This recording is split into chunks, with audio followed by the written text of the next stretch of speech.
2022년 1월 13일 목요일 청안광성교회 새벽기도회를 시작하겠습니다. 사도신경으로 우리의 신앙을 고백하겠습니다. 나는 전능하신 아버지 하나님 천지의 창조주를 믿습니다.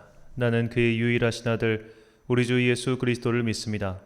그는 성령으로 잉태되어 동정녀 마리아에게서 나시고 본디오 빌라도에게 고난을 받아 십자가에 못 박혀 죽으시고 장사된 지 사흘 만에 죽은 자 가운데서 다시 살아나셨으며 하늘에 오르시어 전능하신 아버지 하나님 우편에 앉아 계시다가 거기로부터 살아있는 자와 죽은 자를 심판하러 오십니다. 나는 성령을 믿으며 거룩한 공교회와 성도의 교제와 죄를 용서받는 것과 몸의 부활과 영생을 믿습니다. 아멘. 찬송가 96장입니다.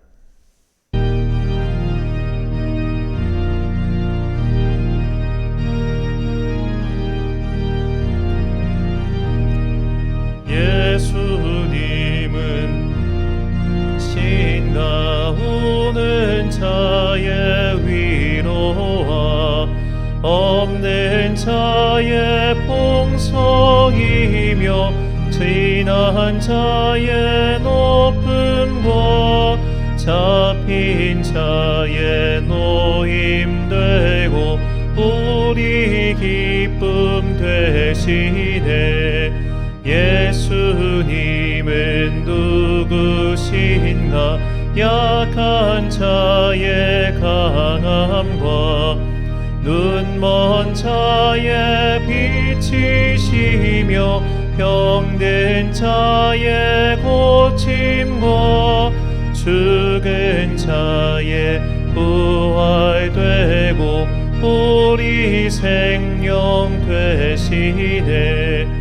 예수님은 누구신가? 주한 자의 정함과 죽을 자의 생명이며 죄인들의 중보와 멸망자의 구원되고 와 되시네. 예수님은 누구신가? 온 교회의 머리와 온 세상의 구주시며 모든 왕의 왕이요 심판하실 주님 되고 우리 영광 되시네. 오늘 우리에게 주신 하나님의 말씀 고린도전서 1장 1절부터 31절까지 말씀입니다. 신약성경 고린도전서 1장 1절부터 13절까지의 말씀. 이제 봉독하겠습니다. 하나님의 말씀을 경청하십시오. 하나님의 뜻으로 그리스도 예수의 사도로 부르심을 받은 나 바울과 형제 소스데네가 고린도에 있는 하나님의 교회에 이 편지를 씁니다. 그리스도 예수 안에서 거룩하여지고 성도로 부르심을 받은 여러분에게 문안드립니다. 또 각처에서 우리 주 예수 그리스도의 이름을 부르는 모든 이들에게도 아울러 문안드립니다. 예수 그리스도는 이 사람들의 주님이시며 우리의 주님이십니다. 하나님 우리 아버지와 주 예수 그리스도께서 내려주시는 은혜와 평화가 여러분에게 있기를 빕니다. 나는 여러분이 그리스도 예수 안에서 받은 하나님의 은혜를 생각하고 여러분의 일로 언제나 하나님께 감사를 드립니다. 여러분은 그리스도 안에서 모든 면에 풍족하게 되었습니다. 곧 온갖 언변과 온갖 지식이 늘었습니다. 그리스도에 관한 증언이 여러분 가운데서 이렇게도 튼튼하게 자리 잡았습니다.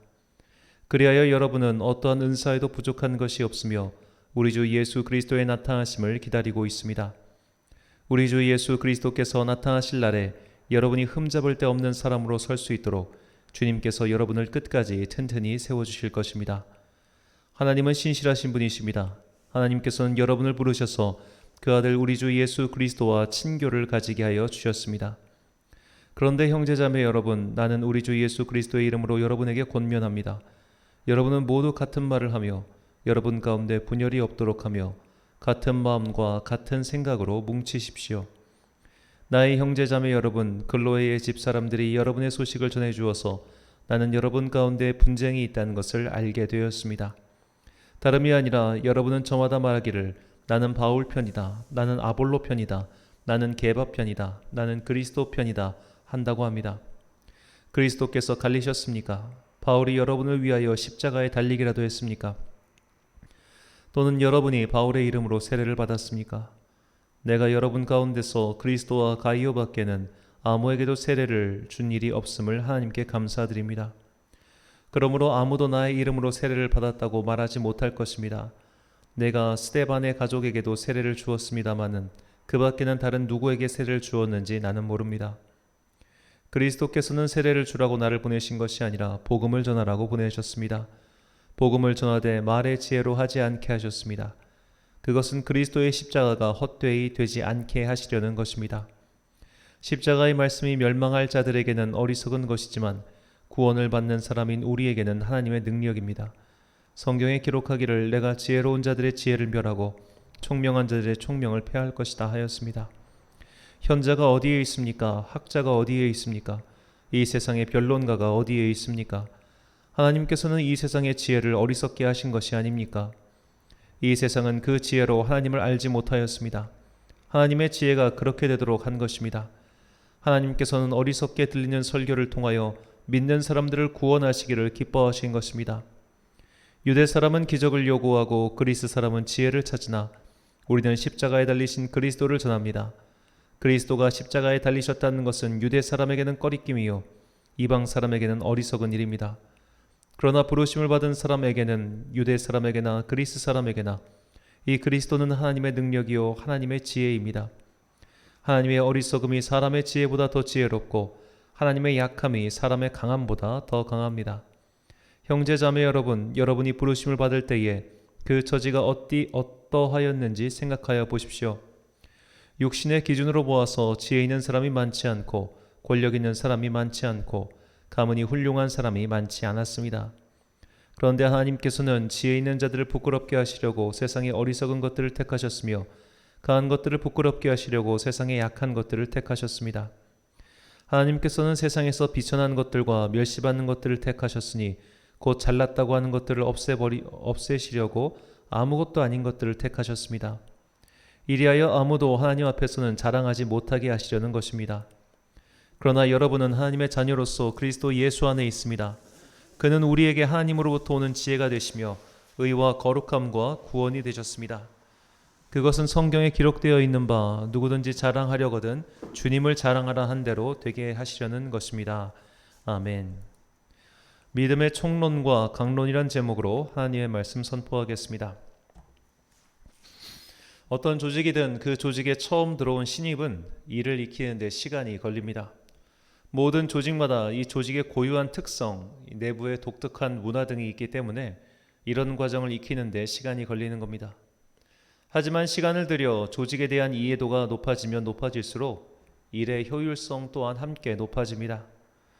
예전에 읽었던 어느 통계 자료에 따르면 이 신입사원이 조직에 녹아들어 일의 효율성을 내는 데 걸리는 시간이 최소 6개월이라고 합니다. 그 정도 시간을 들여야 조직을 이해하고 일의 과정을 습득할 수 있다는 겁니다. 조직과 나를 맞추는 시간이 끝나면 그때부터 일도 능숙해지고 그 일이 능숙해지면 재미도 생깁니다. 하나님의 말씀 또한 마찬가지입니다. 무작정 닥치고 읽어라 라는 식으로 성경을 읽으면 솔직히 하나도 재미가 없습니다. 정글을 조사하는데 아무런 배경 지식 없이 들어가면 이게 뭐가 뭔지 하나도 모르는 것과 마찬가지입니다. 뭐든지 아는 만큼 보이는 법입니다. 그래서 요즘 출판되는 대부분의 성경에는 이 각 권마다 그 책의 배경사가 나오고 하단에는 여러 가지 각주나 주석이 달려 있습니다. 이런 것들을 통해서라도 성경을 보는 관점을 길러주기를 편집자가 바라는 것이죠. 이처럼 조직에 녹아들어 조직의 생리를 이해해야 일의 성과가 올라가듯 하나님의 자기 계신 성경 말씀을 제대로 이해하고 기독교의 진리라는 구조를 세우고자 한 학문을 가리켜 조직 신학이라고 부릅니다.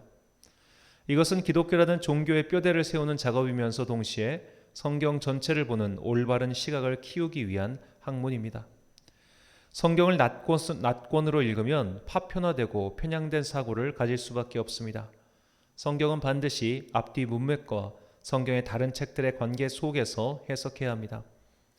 그렇지 않으면 반드시 충돌하고 이해가 되지 않는 말들이 계속 나옵니다. 그래서 조직 신학에 도움이 필요하죠.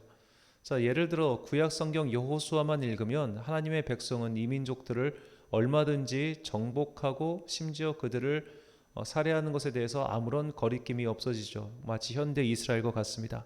하지만 이사야서까지 함께 읽으면 그 이방 족속들 또한 하나님의 자녀들이며 우리가 사랑해야 할 대상임을 알게 된다는 것이죠.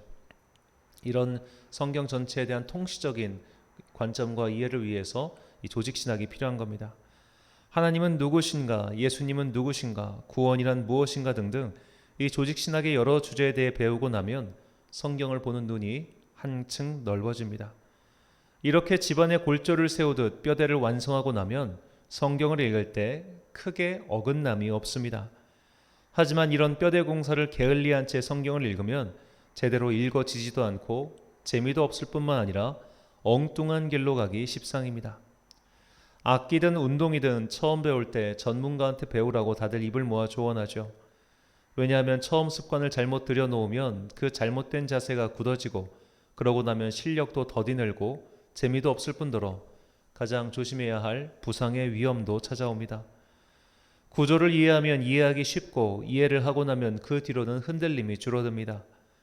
이것은 마치 공자가 말년에 이루었다는 경지인 종심소유 분류거와 비슷합니다. 마음이 내키는 대로 행동해도 법도에서 어긋나지 않았다는 겁니다. 법도를 지키는 훈련을 계속 하다 보니 이제 그 방법이 몸에 완전히 스며들었고 지켜야 할 법도가 그의 사고 속에 뿌리 내렸기 때문에 계속 그 방향으로 생각하고 행동하게 된다는 겁니다. 오늘 본문은 이 진리를 우리에게 가르쳐주고 있습니다. 본문 5절과 6절 말씀입니다. 이는 너희가 그 안에서 모든 일 곧 언변과 모든 지식에 풍족함으로 그리스도의 증거가 너희 중에 견고하게 되어. 아멘. 자, 여기서 언변이라고 번역한 헬라어는 로고스입니다. 로고스는 조직, 시스템, 체계 등이란 뜻이죠. 여기서 구조를 뜻하는 영어 단어 로직이 나왔습니다. 지식이라고 번역한 헬라어는 그노시스입니다. 그노시스는 단순한 지식 정보를 뜻하지 않고 이것은 특별한 지식, 감춰진 지혜를 뜻합니다. 이런 종교적 지식을 밀의, 감춰진 지혜, 감춰진 뜻이라고 부릅니다. 자, 이 두 단어를 연결해 봅시다. 이 구조, 체계, 조직을 알아야 비로소 밀의를 깨닫게 된다는 겁니다.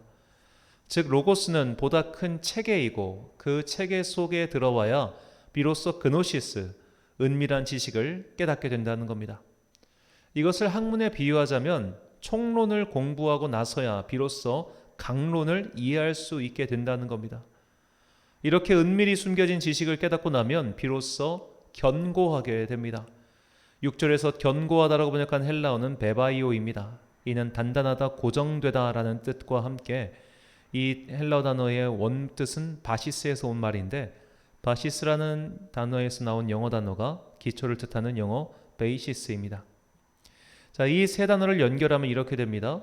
자, 총론을 배웠습니다. 총론을 배우니 강론을 알게 되었습니다. 이렇게 총론과 강론을 배우니 비로소 기초가 튼튼해진 겁니다. 이것이 믿음의 원리입니다.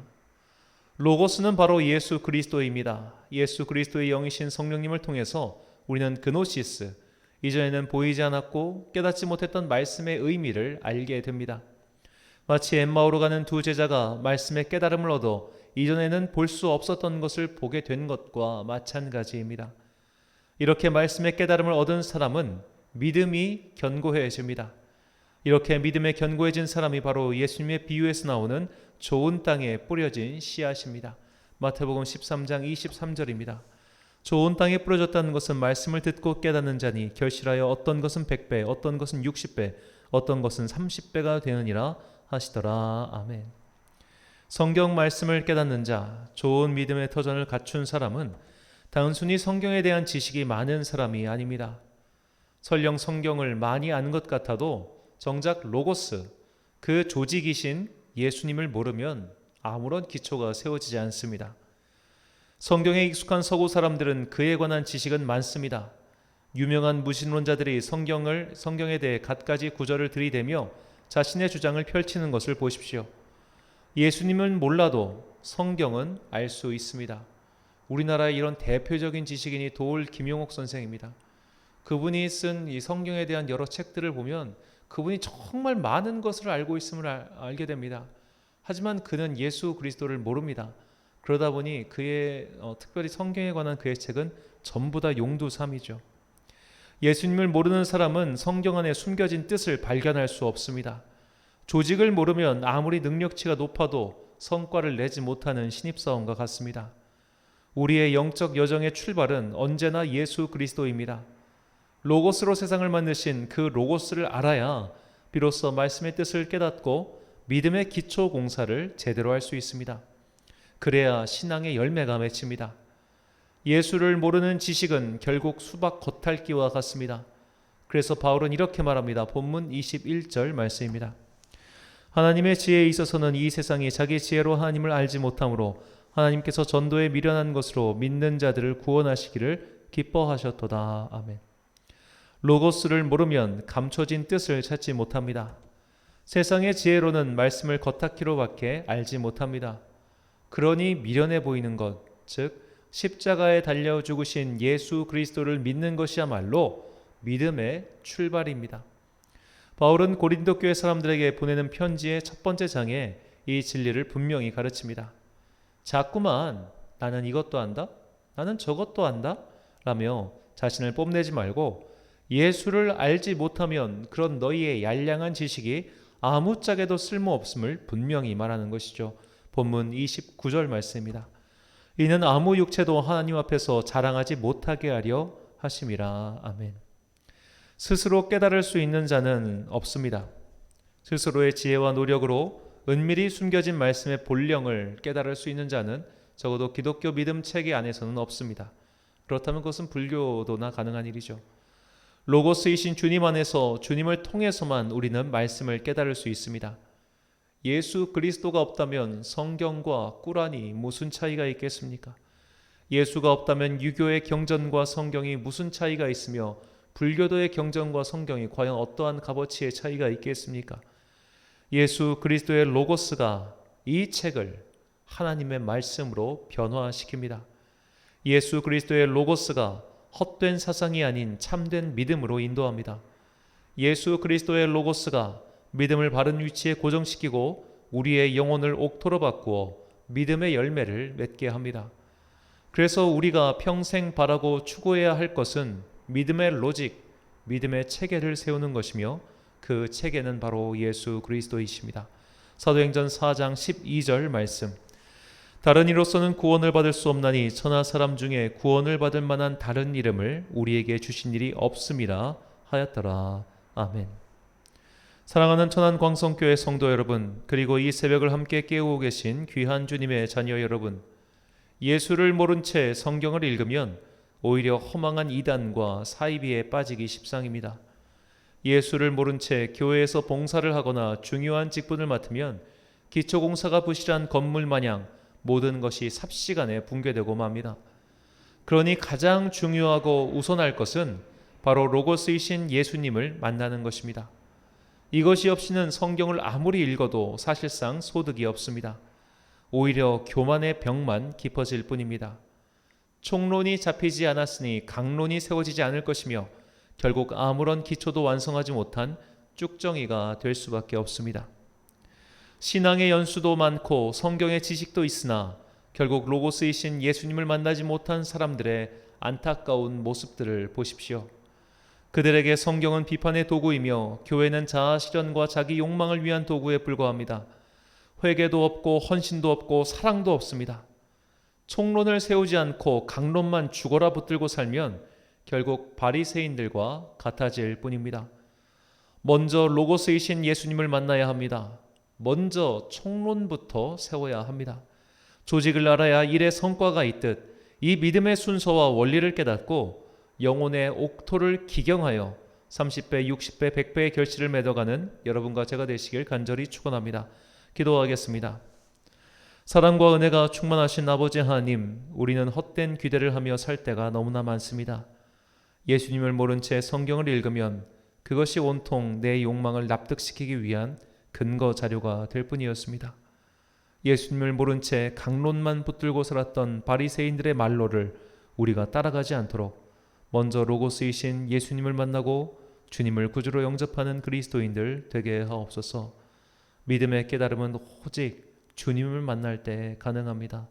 내 스스로의 노력이나 내 스스로의 머리로 믿음의 이 감춰진 비밀을 깨달을 수 없다는 것을 겸손히 고백하고 허망한 것들에 마음을 빼앗기지 않고 먼저 주님의 영을 구하고 주님의 지혜를 구하며 예수 그리스도를 내가 나의 구주로 먼저 보시는 그 믿음의 총론부터 출발하는 지혜로운 당신의 자녀들 되게 하옵소서. 날씨가 무척 추워졌습니다. 가난하고 쓸쓸한 자들에게 성령님의 따뜻한 은총을 내려주사 이 추위를 잘 견뎌내게 하옵소서. 오늘도 참 좋으신 우리 주님의 은총과 평강이 주의 백성들에게 임하시길 간절히 소망하오며 예수님의 이름으로 기도드립니다. 아멘. 주기도문하심으로 새벽 기도회를 마치겠습니다. 하늘에 계신 우리 아버지, 아버지의 이름을 거룩하게 하시며 아버지의 나라가 오게 하시며 아버지의 뜻이 하늘에서와 같이 땅에서도 이루어지게 하소서. 오늘 우리에게 일용할 양식을 주시고 우리가 우리에게 잘못한 사람을 용서하여 준 것 같이 우리 죄를 용서하여 주시고 우리를 시험에 빠지지 않게 하시고 악에서 구하소서.